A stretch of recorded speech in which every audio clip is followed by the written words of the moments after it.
하나님의 말씀은 마태복음 19장 1절에서 12절입니다.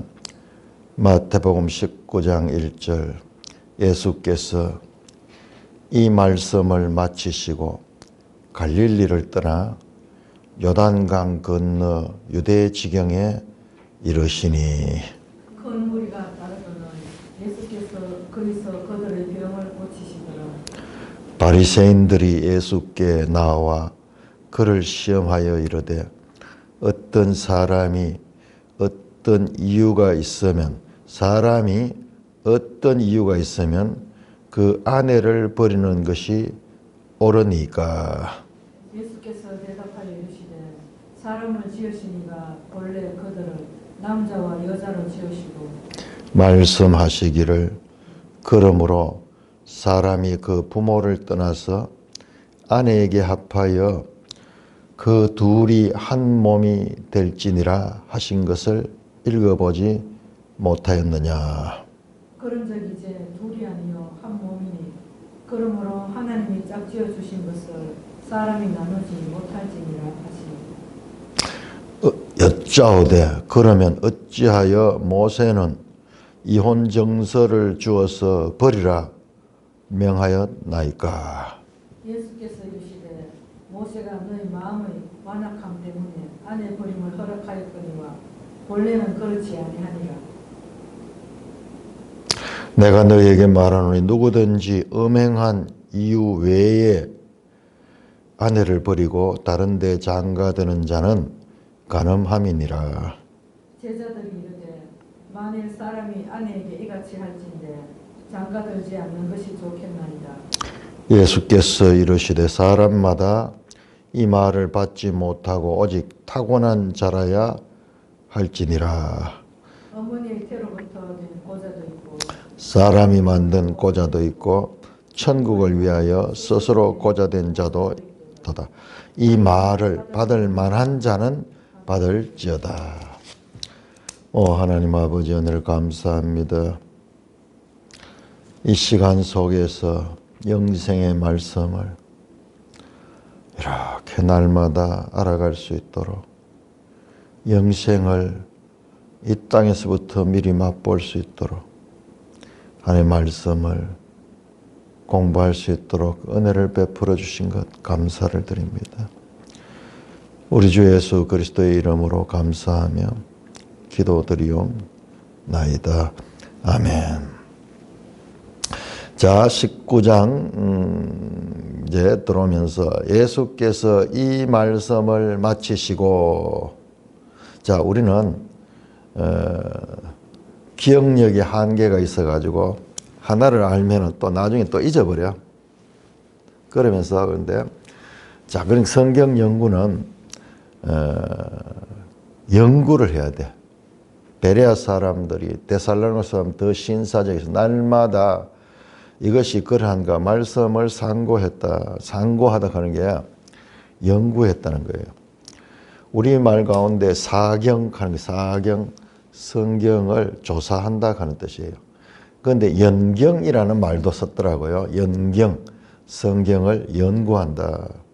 부흥이 아니고, 부흥에는 훨씬 나중에 생겼고, 원래 이 한국교회 사경의 전통이 오랫동안 있다가 6.25 사변 이후에 갑자기 부흥회로 바뀌어가지고 그래서 말씀이 흐려지고 체험이 강조되는 그런 교회의 흐름이 있었습니다.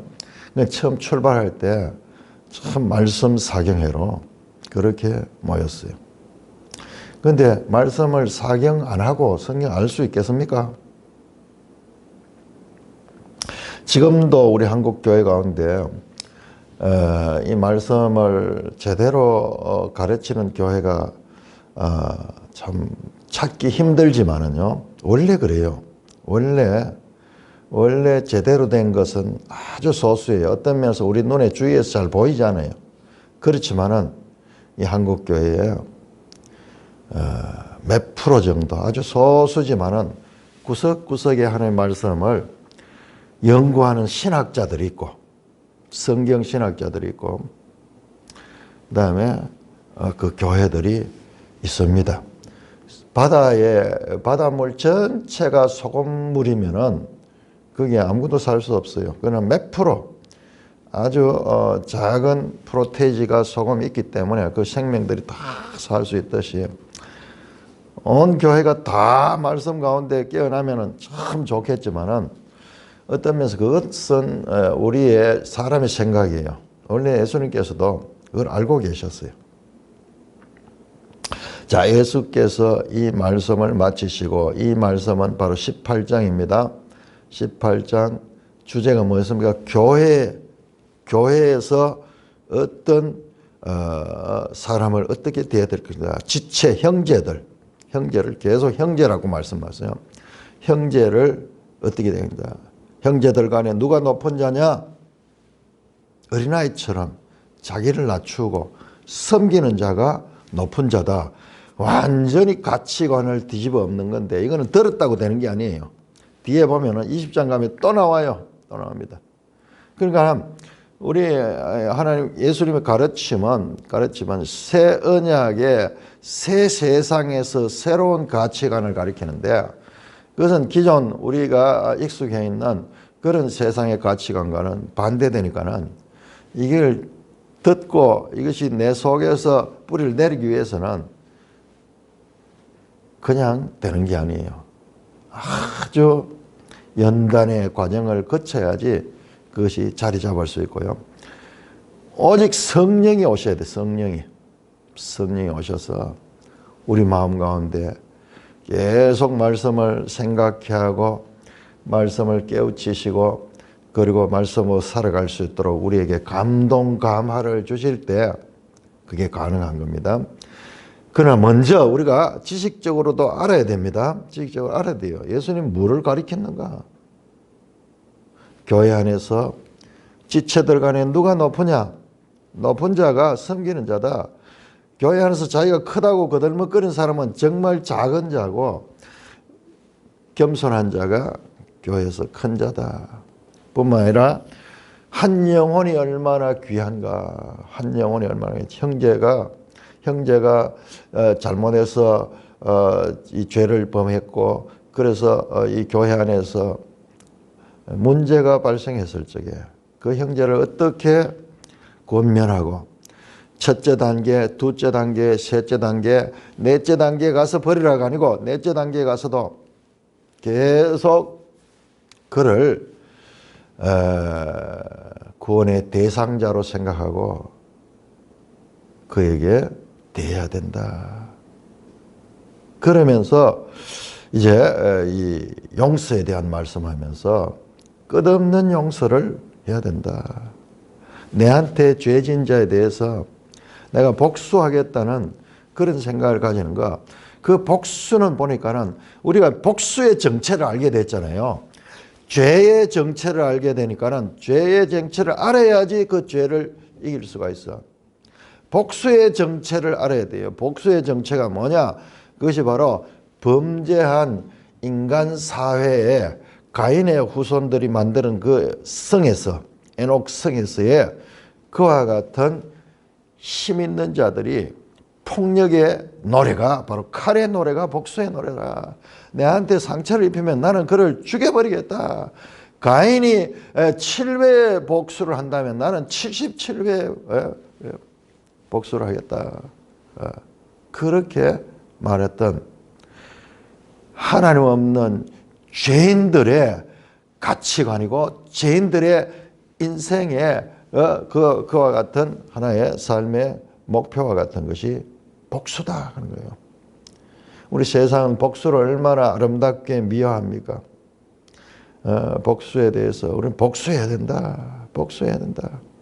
그러면 사람들이 단결되면서 막 그런데 그 복수를 한 결과 해피엔딩이 옵니까? 아니에요. 복수는 또 다른 복수를 낳고 끊임없는 복수를 낳으면서 그 복수에 서로 잠겨있는 자들은 그 상태가 지옥이야. 내가 누구를 미워하고 누구를 죽이고자 하고 누구를 하여서 이를 갈면서 살아간다는 자체는 다른 모든 걸 희생해버리는 거예요. 그런 걸 부추기는 게 누구예요? 그런 게 부추기는 누구예요? 이 전체주의 국가들, 북한 같은데 청년 때부터요. 어려서부터 가르치고 무조건 남한의 박정희 죽일 놈이다. 그러면서 그 김신조라고 우리 유명한 사람이 있어요. 옛날에 이 간첩들이 와가지고 30몇 명이 들어와가지고 청와대를 기습해가지고 청와대를 박정희 대통령을 죽이려고 지하로 들어가죠. 근데 한 사람이 생포됐어. 근데 그분은 지금은 목사가 돼서 80대 목사가 됐는데 우리는 그때 어리니까는 보고 그 사람이 지금 생각해보면 22살이야. 22살. 그러면 그 사람은 철들고부터 뭐 했냐? 미제 원수, 남한의 박정희 도당을 죽이는 거, 저건 원수야. 계속 세뇌받고 있어가지고, 박정희 모가지 따라왔다고.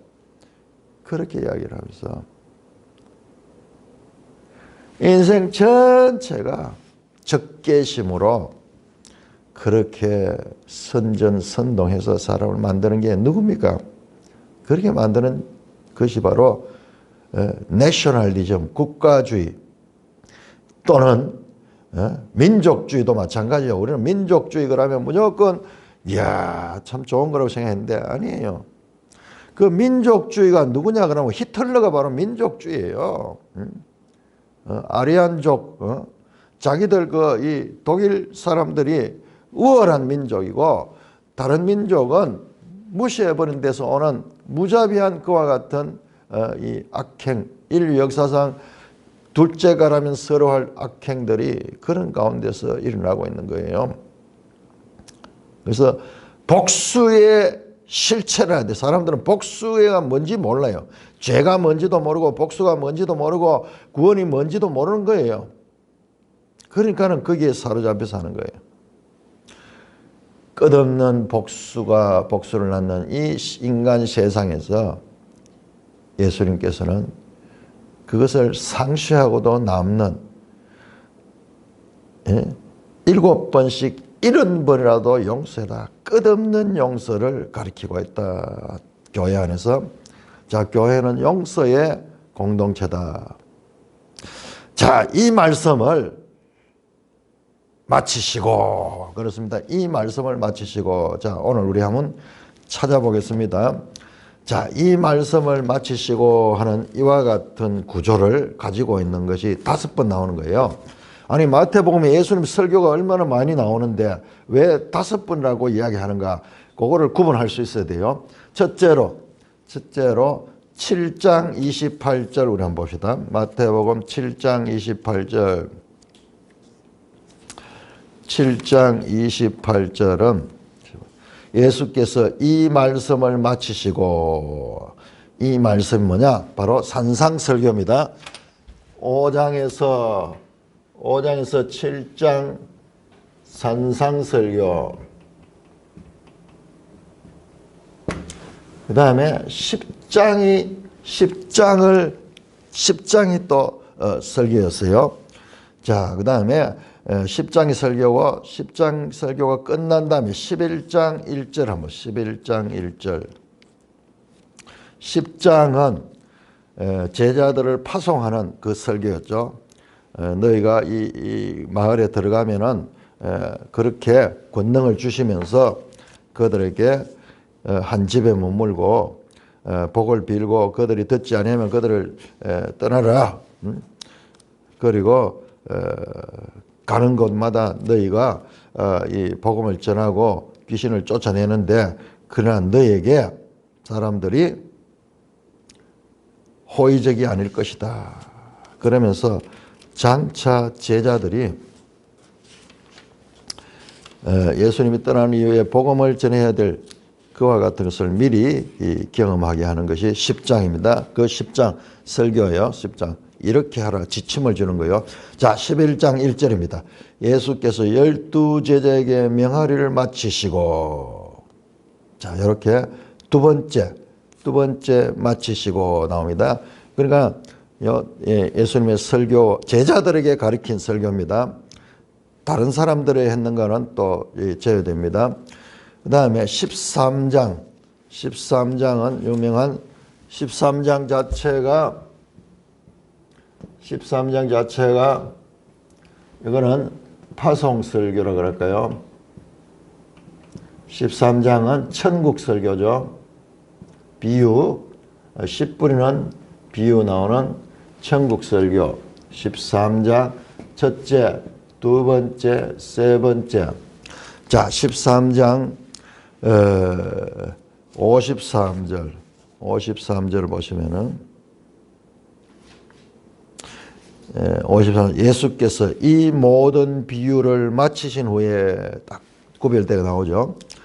그 다음에 오늘 우리 본문, 이 본문이요. 그 다음에 네 번째가 18장이었죠. 18장 교회 설교였죠. 교회 설교. 교회에 관한 설교. 교회 지체들에 관한 설교. 왜 교회를 가냐? 사람이에요. 교회는 사람의 모임입니다. 건물 아닙니다. 그래서 교회 설교를 마치고 오늘 19장 바로 예수께서 이 모든 말씀을 마치시고 이렇게 정교하게 구성이 되어 있는 거예요. 정교하게 구성이. 자, 그럼 마지막은 뭔가? 마지막 24장에서 다섯 번째는 24장, 25장이 마지막 설교예요. 마지막 이 세상 종말에 관한 설교가 나오는데 그 설교를 마친 때가 언제냐 그러면은 24장, 25장이 끝나면 26장 1절 한번 볼까요? 26장 1절 예수께서 이 말씀을 다 마치시고 딱 구별되어 있죠. 이렇게 마태복음 자체에서 정교한 그와 같은 구조를 구별시키고 있는 거예요. 구별시키는. 이거는 찾는 자가 찾아내는 거예요. 그래 보니까 5개야. 5개의 설교가 나왔다. 이게 보니까는 우리 계속 보잖아요. 모세와 연관이 되어 있다. 모세. 이게 모세 오경의 압축판이야. 모세 오경이 모세가 오경을 주듯이 예수님께서 5개의 설교를 토라라 그러거든요. 토라.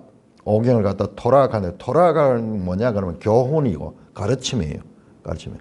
이게 마찬가지 예수님의 5가지의 교훈들입니다. 자, 신명기 32장 한번 볼까요? 신명기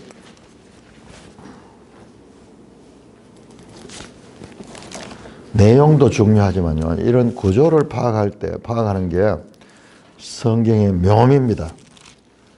신명기 32장, 신명기는 오경이 이제 마지막 책이죠. 마지막 책 중에서도 이제 마지막인데 32장 45절 한번 볼까요? 32장 45절. 모세가 이 모든 말씀을 온 이스라엘에게 말하기를 마치고 모세가 이 모든 말씀 뭐예요? 오경 다예요. 오경 다. 마지막에 온 말씀 마치고 온 이스라엘에게 말하기를 마치시고 이렇게 새 모세 예수님은 누군가 모세보다 더 크니 모세보다 새로운 모세인데 모세보다 더 크니다. 모세는 이렇게 말했지만 나는 너에게는 옛사람이 말한 거 이렇게 말했지만 나는 너에게는 계속 구약과 그리고 그 예수님 새 언약 이 관계를 염두에 두시고 말씀하시고 있고 마태는 그것을 계속 의식하면서 말씀을 전개했다. 그래서 마태가 얼마나 정교한지 마태복음이 얼마나 정교한 책인지 이거를 아는 사람은 알지만요 모르는 사람은 평생 읽어도 몰라요.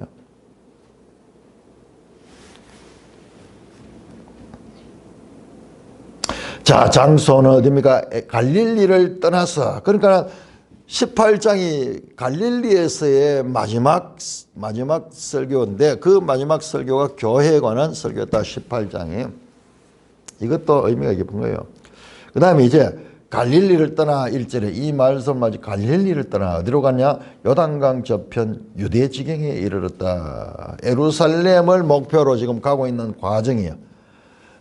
예루살렘을 향하여 가기 위해서는 이제 우리가 보통 사마리아를 거쳐서 들어가는데 예수님께서 이때는 사마리아를 거치지 않고 강을 건너서 요단강 건너서 유대 지경에 이르렀다. 여기가 어딘가 한번 보세요. 우리 지도 한번 볼까요? 지도가 반드시 필요합니다. 지도 283쪽을 내보세요. 283쪽을. 자, 왜 내가 283쪽을 냈냐? 자, 283쪽을 보면은 지금 요단강 건너편, 갈릴리를 떠나 요단강 건너 유대 지경에 이르렀다. 요단강을 건너면은 갈릴리에서 요단강을 건너가면 데가볼리가 있고 유대 지경이니까는 데가볼리는 이방인들 지역이요. 이방인들 지역이요. 데카폴리스 하는 거 아주 유명한 곳이에요. 우리 성경에 많이 안 나오니까는 그냥 지명은 나오는 이게 뭐냐 하면 데카폴릭 하는 데카 하는 게 열이란 거예요. 데카메론 할 때 10가지 이야기가 데카 하는 게 열이고 볼리는 폴리스예요. 10개 신도시가 있는 곳이야. 아주 로마식의 신도시가 있는 곳이야. 자, 그 밑에 유대 지역이 페레아 지역이 페레아 보라색이죠. 갈릴리와 페레아 요 지역이 헤롯 왕국 가운데서 헤롯 안티파스가 통치하는 땅이라고 딱 법례에 나와 있죠. 여기에 왔는 거예요. 여기에. 이 지역을 아는 것이 중요합니다. 왜냐 그러면 헤롯 안티파스는 바로 세례 요한을 죽인 자고 그 세례 요한이 왜 그에게 미움을 받게 됐냐? 그 헤롯 안티파스가 자기 본부인을 버리고 이혼을 하고 그 다음에 자기의 그 이복 동생의 부인을 취해 가지고 결혼했는가? 그러니까 이것이 하나님의 율법에 어긋난다.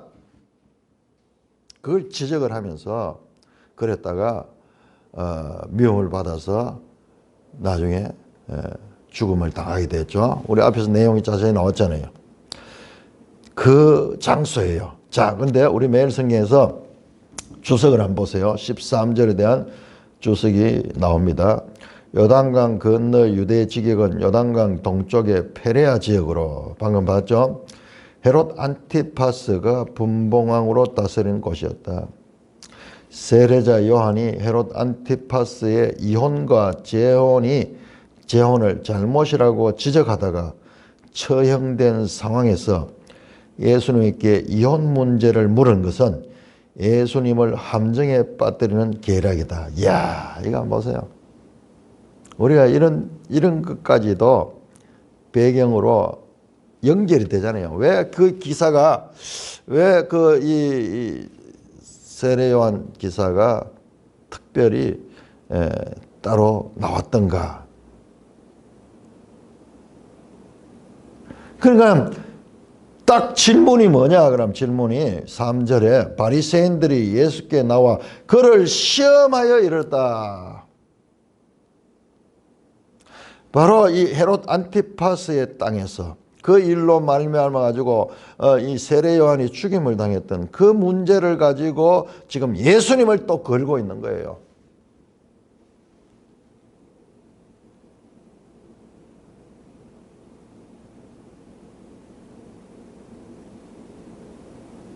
자, 유대 지경에 이르니 큰 무리가 따르거늘 많은 사람들이 예수님을 따라오는 이 무리들 가운데서는 갈릴리에서부터 따라온 사람들도 있고 그 다음에 이쪽 지역의 사람들도 있습니다. 그래서 큰 무리가 예수님을 따랐다. 그런데 예수께서 거기서 그들의 병을 고치시더라. 가는 곳마다 너무나 짧고 단순하게 처리해가지고 이 사건이 별 사건이 아닌 것 같지만은 어마어마한 사건이에요. 큰 무리의 병을 다 고쳐주시는 거 그 자리에서.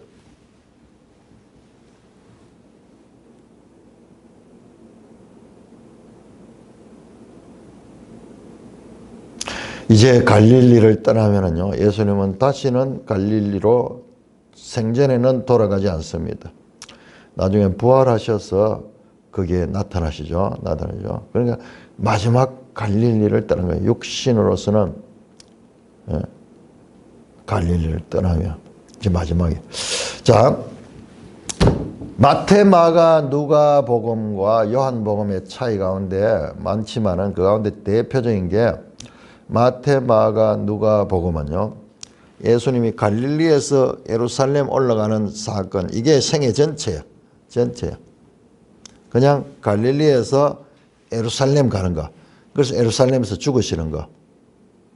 요한 복음은요, 이것을 반복을 합니다. 갈릴리에서 예루살렘, 예루살렘에서 다시 갈릴리, 갈릴리에서 예루살렘, 예루살렘 가서 최소한 3번 이상 왔다 갔다 하는 내용이 나옵니다.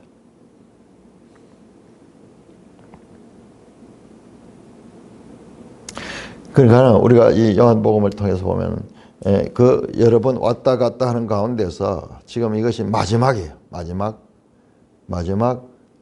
갈릴리를 떠나고 이제 예루살렘으로 가는 그 과정에서 큰 무리의 병을 다 고쳐 주었습니다. 자, 그때 바리새인들이 예수께 나와. 늘 바리새인 나오죠. 바리새인 서기관 역할이 있습니다. 이들이 하는 역할이 예수님의 이 사상을 드러낼 수 있는 그런 역할이에요. 자, 그들은 악을 행하고 있죠. 예수님을 시험해서 넘어뜨리려고 하고 있지만 결과는 예수님이 누구신가를 드러내는 역할을 감당합니다. 여러 번 말씀드리지만 여러분들 바리새인만 나쁘다고 생각해서는 안 됩니다. 이 바리새인은 이스라엘 전체를 대표하는 사람들이에요.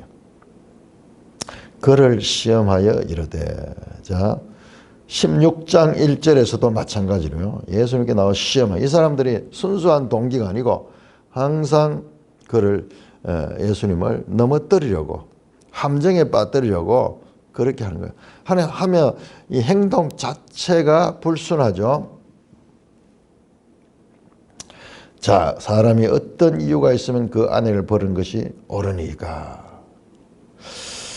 자, 아까 말씀드린 헤롯 안티파스가 처음에 결혼을 누구하고 했냐 그러면은 나바테아라는 나라가 있어요. 우리 그 지도에 보면은 나옵니다. 그 이제 옛날 그 에돔 땅 지역에 이런 역사가 어디에 잘 나오냐 그러면은 이 역사가 요세푸스의 기록에 상세하게 나와 있어요. 자, 보세요. 베레아 밑에 보면 나바테아 국가가 있죠. 지도 283쪽에 사해 쪽으로 나바테아 있죠. 나바테아의 공주하고 이 헤롯이 전략 결혼을 했는 거예요. 바로 인접했으니까는 전략 결혼을 했는데, 그래서 그 결혼이 이제 이혼을 돼 보니까 이 나바테아와 이 헤롯의 이 분봉왕 헤롯의 나라와 간에 전쟁이에요. 전쟁. 그래서 유대가 큰 위기에 빠질 정도로 이 사건은 엄청난 사건이었어요. 그래서 결과적으로 로마가 그 제국에 로마가 개입해가지고 이것들을 더 이상 전쟁이 확산되지 못하도록 말렸습니다. 그 정도로 이 헤롯의 이혼은 사회적으로 중요한 문제였고 그 국가적으로도 큰 위기를 초래한 그와 같은 사건이었습니다. 자, 이 질문을 자세히 보면 사람이 어떤 이유가 있어 그 아내를 버리는 것이 옳으니까. 버린다. 아내를 버린다. 자, 이 말씀은 이 사람들이 성경 근거를 가지고 합니다. 신명기 24장 한번 볼까요?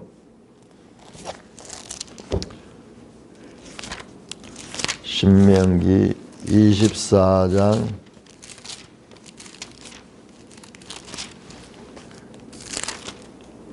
1절입니다. 1절에서 4절까지 사람이 아내를 맞이하여 데려온 후에 그에게 수치되는 일이 있음을 발견하고 그를 기뻐하지 아니하면 이혼 정서를 써서 그의 손에 주고 그를 자기 집에서 내보낼 것이요.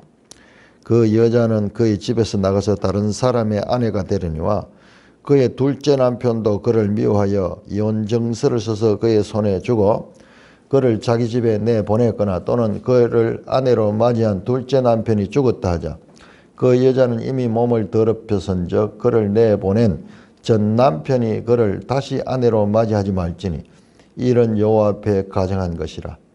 너는 내 하나님 여호와께서 내게 기업으로 주시는 땅에서 범죄하지 말지니라. 이혼을 할 때 이혼 정서를 써서 주라 그렇게 말씀하고 있습니다. 그래서 지금 그 말씀하는 거예요. 이 말씀을 배경으로 해가지고 그러자 예수님께서 대답해요. 사람을 지으시니가 본래 그들을 남자와 여자로 지고 말씀하시기를 그러므로 사람이 그 부모를 떠나 그 아내와 합하여 그 둘이 한 몸이 될지는 하신 것을 읽지 못하였느냐. 자, 바리새인들은 모세의 신명기 법을 가지고 지금 예수님께 와서 말씀하는데 예수님은 어디를 가져왔냐? 창세기 1장을 갑니다. 사람을 지으시니가 하나님이시잖아요. 창조주 하나님께서 본래 그들을 남자와 여자로 지었다. 창세기 1장 27절 남자와 여자로 지었잖아요.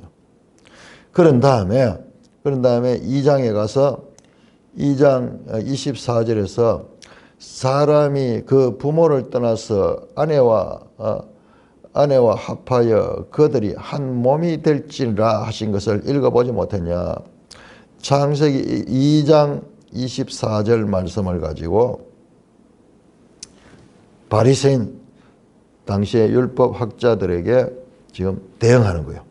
바리새인들은 신명기 말씀을 가지고 예수님은 창세기 말씀을 가지고 자, 예수님과 바리새인의 차이가 뭔가?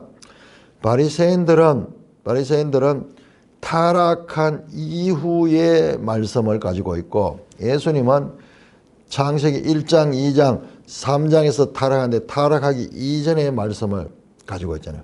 그래서 4절 말씀에 본래 가는 말이에요. 본래 가는 이게 아르케 가는 아르케 아주 중요한 단어죠.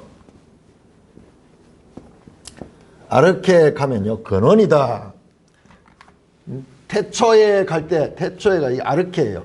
근본적으로 가장 처음에 가장 우선적으로 가장 근본적으로 아르케는 본질적으로 뭐 그런 의미도 있어요. 아르케. 우리말에는 처음에는 그 말인데 본래 그렇게 된대요. 뭐 그 뜻도 좋네요. 이게 원형이다 이 말은 원형. 자, 예수님은 그러면서 하나님이 짝지어 준 것을 사람이 나누지 못할지니라. 바로 5절에 둘이 한 몸이 될지라 하신 것을 읽어보지 못하였느냐. 그들이 말씀을 정확하게 알지 못하는 것을 지적하는 거예요. 이들은 학자들이고 율법 선생들인데 너희가 그것을 읽어보지 못하였느냐. 너희가 선생이라고 하면서 성경을 모르느냐 이 말이죠. 자, 이와 같은 표현도 마태복음에서 계속 나타납니다. 자, 예수님은 성경을 가리키는데 본질적으로 우선되는 것, 크고 작은 것을 구별하고 가리키고 있어요. 자, 12장 3절에 보니까는 이 말씀이 나왔습니다. 이게 우리가 쉽게 넘어갈 수 있는 그런 것인데 12장 3절에 예수께서 다윗이 자기와 함께한 자들이 시장할 때 한 일을 읽어보지 못하였느냐. 12장 3절에서 그렇게 말씀하셨습니다. 그 다음에 12장 5절에서도 또 안식일에 제사장들이 너에게 성전보다 더 크기가 있다. 너희가 율법에서 읽어보지 못하였느냐? 율법에서 읽지 못하였느냐?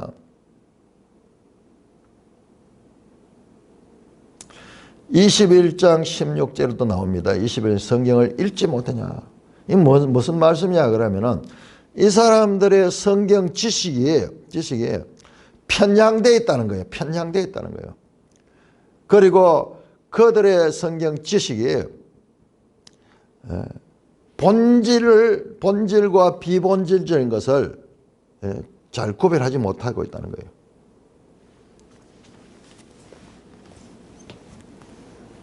예수님께서 계속 성경을 어떻게 봐야 되는가를 깨우쳐주고 있는 거예요. 근본적인 게 뭐냐? 모세의 법은 죄를 짓고 타락하고 난 이후에 주어진 것이고 원래 하나님께서 만들 때는 그런 이혼 같은 것이 없다. 6절 그런즉 이제 둘이 아니요 한 몸이니 그러므로 하나님이 묶으신 것을 짝지어준 것을 이게 원어적으로 보면 묶었다.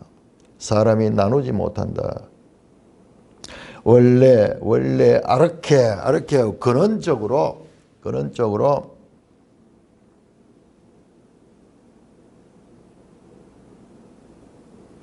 결혼은 한 남자와 한 여자의 연합으로 출발한 것이다. 일부 다처제나 동성애나 지금 일어나고 있는 이와 같은 많은 결혼 문제에 대한 오늘날 타락된 그와 같은 것들, 동성 간의 결혼을 하고 그 다음에 한 남자가 여러 부인을 가지고 그 반대의 경우도 있고 이혼을 밥 먹듯이 하고 지금 우리나라의 이혼율이 결혼한 남녀가 결혼해가지고 이혼한 율이 아마 그 50% 이상 넘을 거예요. 이런 것들은 다 죄로 말미암아 일어난 현상이지 원래 하나님의 뜻이 아니다.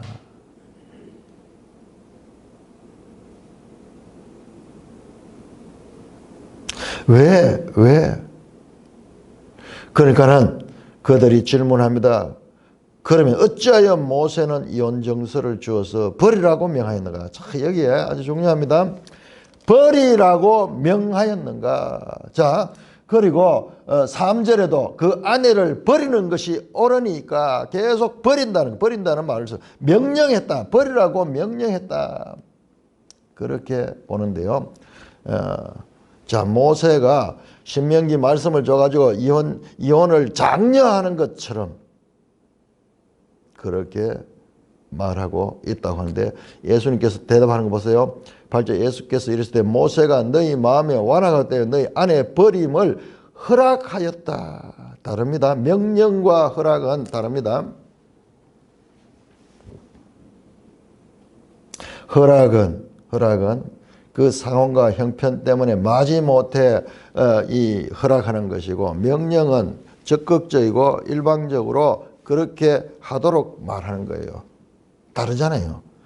그러면은 예수님은 모세가 이혼 정서를 써서 이혼하라고 하신 것은 그것은 모세가요 장려하는 게 아니에요. 장려하는 거예요.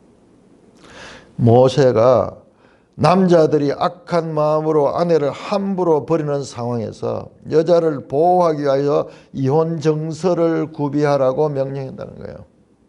해석이 다르잖아요. 이들은 이 말씀을 보고 율법에 이제 이혼하라 이혼 정서만 주면은 끝이구나. 모세는 그 여자들을 보호하기 위해서 이혼 정서를 구비하라고 명령했는데 이걸 본의를 잃어버리고 아내를 물건 취급하던 당시의 가치관에 면죄부를 주는 종교 지도자들의 잘못된 율법 해석. 그러니까는 이혼 정서만 써주면은 뭐 여자를 마음대로 버릴 수 있더라고. 버렸다는 표현은 그게 아니에요. 모세는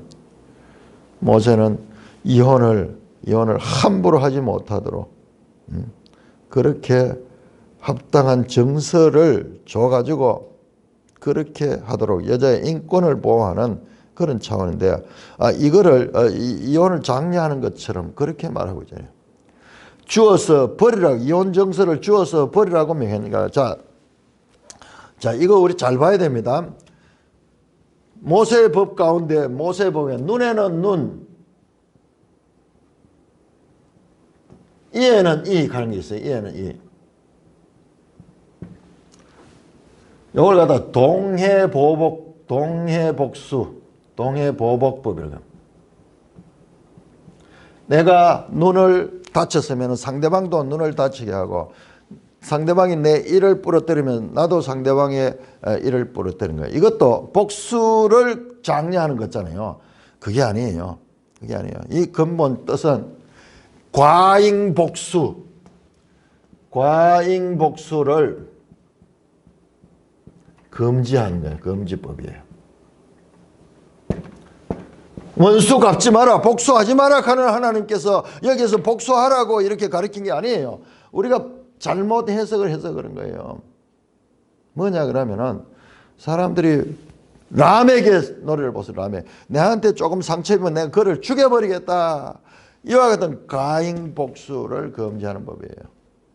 사람이 당하게 되면은 그게 분노가 치밀어 올라가지고 거기에서 10배, 1000배 막 이런 식으로 늘 북한에 보면 늘 100배, 1000배, 10,000배 복수한다. 그런 소리 하고 있잖아요. 거꾸로 읽어보는 거예요. 거꾸로 읽는다. 지금 이혼 정서도 이 바리새인들이 이혼을 장려하는 것처럼 이 동해보복법도 복수를 장려하는 것처럼. 그런데 이유를 설명합니다. 왜 그 법을 줬는가? 이것도 마찬가지예요. 원래 이런 법 없습니다. 하나님 원래는 그렇게 하지 않았어요. 왜 그러냐? 너희 마음의 완악함 때문에. 7절입니다. 8절입니다. 예수께서 모세가 너희 마음의 완악함 때문에 이와 같은 것을 법을 허락해 줬다. 완악한 게 뭐예요? 죄로 말미암아 마음이 완악해지잖아요. 죄 때문에. 너희가 타락한 이후에 그 죄가 너희를 지배하고 있기 때문에 그와 같은 상황에서 피치 못해 허락한 것이지. 아르케, 본래는 그렇지 않다. 또 나옵니다. 또 두 번이나 가서 본래 그렇지 않다. 아르케는 원래.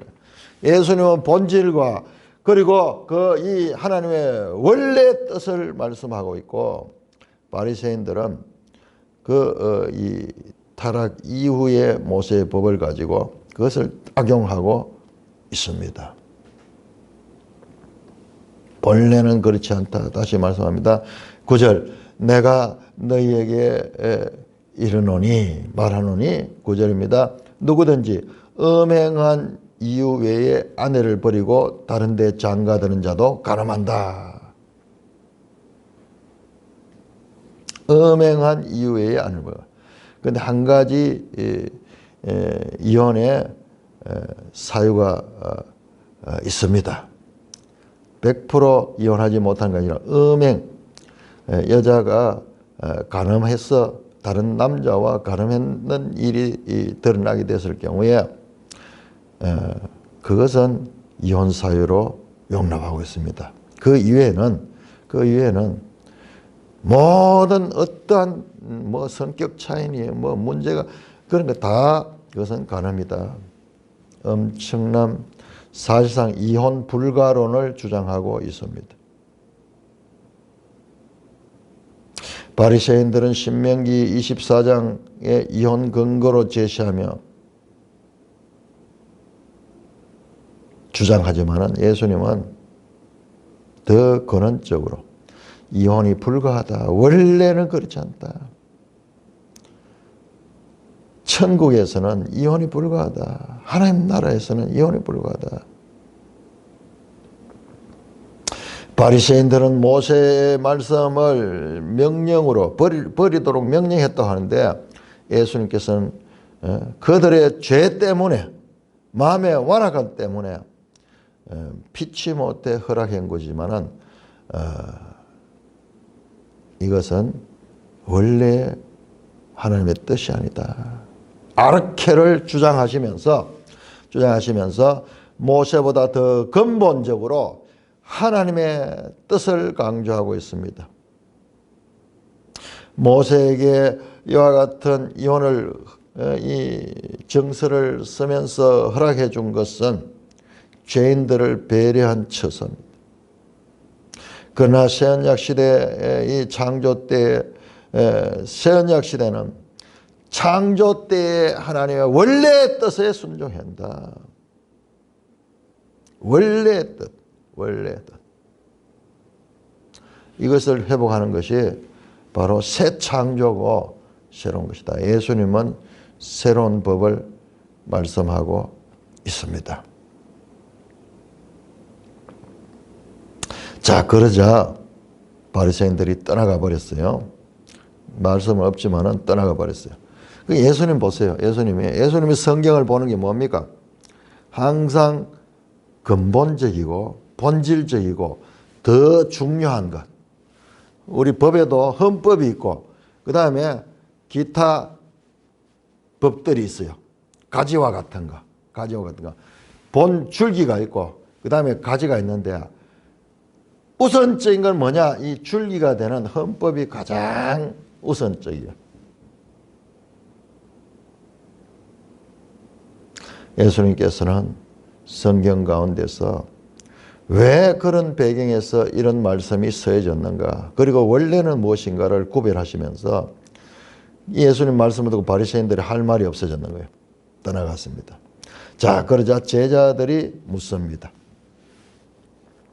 자, 우리 교단에서는 목사가 되려고 그러면요, 저는 그런 걸 잘 몰랐는데 막상 목사 되는 과정에서 주위에서 이혼 경력이 있는 사람이 있었어요. 피치 못할 사정으로 요즘 이혼한 사람이 얼마나 많습니까?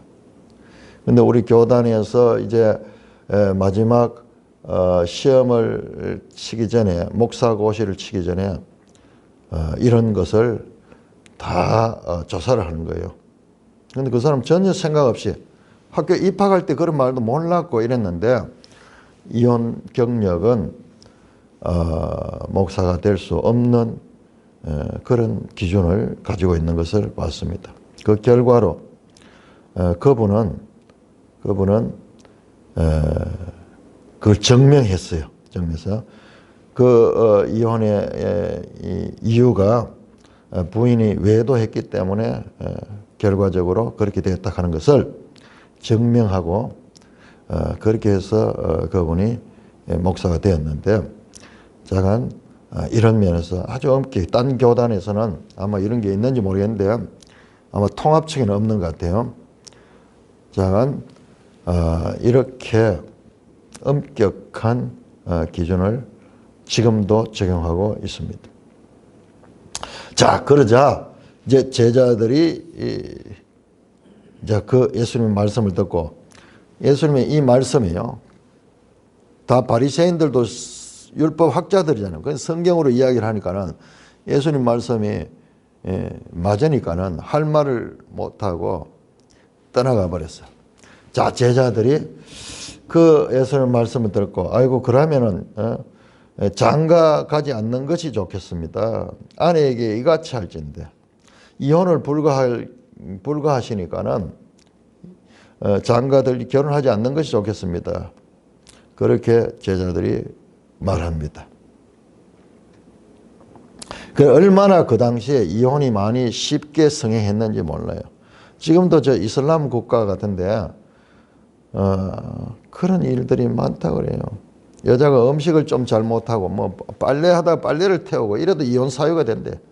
그런 것들이 얼마나, 아니 그 사람들이 라마단을 하고 그렇게 하루에 3번 기도하고 그렇게 한다 그러면서도요, 그 인격적으로는 얼마나 차라리 불신자들보다 더 저질스럽고 더 타락되어 있어요. 모순이죠. 이게 거짓 종교의 특징이 그거예요.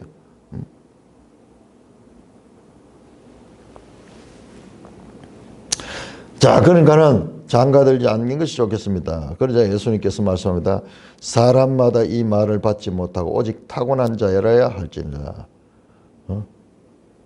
그리고 독신 생활하는 거, 그거는 타고난 사람들만 할 수 있고 누구나 다 할 수 있는 건 아니다. 그러면서 세 가지를 이야기합니다. 어머니 태로부터 된 고자도 있고 사람이 만든 고자도 있고 천국을 위하여 스스로 된 고자도 있다. 고자라는 말은 이 헬라어로 에노코스, 영어로 에노크입니다. 선천성, 태어날 때부터 성적인 장애를 가진 사람이 있고, 그 다음에 후천적으로 무슨 사고를 났다든지, 그 다음에 이 내시 있잖아요. 내시는 정상 사람이 갖다가 그 성기를 잘라가지고 그렇게 하는, 그다음 질병이나 이런 거로 인해서 후천적으로 성기능을 잃어버린 사람도 있을 것이고, 그 다음에 천국을 위하여 스스로 된 고자도 있다. 이것은 자발적으로 하나님을 섬기기 위해서 독신 생활을 유지하는 사람들이다. 그렇지만은 여기에서는 이것은 명령이 아니에요. 명령이 아니고 타고난 자, 그리고 이 말은 받을 만한 자만께 해당되는 거다. 특별한 사람, 독신의 은사를 받은 자들에게만 해당되며 보편적 규정이 아님을 분명하게 합니다. 그런데요, 왜 여기서 예수님께서 분명히 이 말씀하는가? 뒤에 보면 로마 가톨릭에서요, 이것을 절대화시키잖아요. 신부가 되기 위해서는, 가톨릭 성직자가 되기 위해서는 독신해야 된다. 이게 법이 되어버려요. 법. 독신해야 된다. 남자고 여자고 독신자가 돼야 된다. 그걸 방지하기 위해서 말씀하는 거예요. 여러분, 성경을 제대로 보면 로마 가톨릭이 얼마나 이단인가를 알 수 있는 거예요. 16장에서 베드로 위에다 교회를 세운다고 교황을 제도를 만들어 가지고 계속 거짓말로 그렇게 이어가고 있듯이 마찬가지로 어디에서 예수님이 그런 말씀했어요? 이것은 특별한 사람들만 되는데, 보편적으로 성직자가 되기 위해서는 이 독신 생활을 해야 한다. 이거는요, 성경의 가르침이 아니고 타 종교의 가르침이에요. 불교도 그렇잖아요. 불교도 그렇고 다른 종교들 보면요, 독신을 강조하는 종교들이 많이 있습니다. 자, 여기에서 우리가 봐야 되는 건요, 우리는 잘 봐야 됩니다. 예수님이 말씀하셨습니다. 6장에서 금식이나 구제나 심지어는 많은 기도도 자기 의를 드러내려고 하는 것일 수 있다. 충격이죠.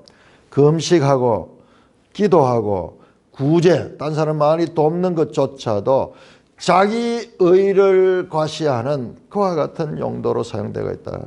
마찬가지로요, 독신도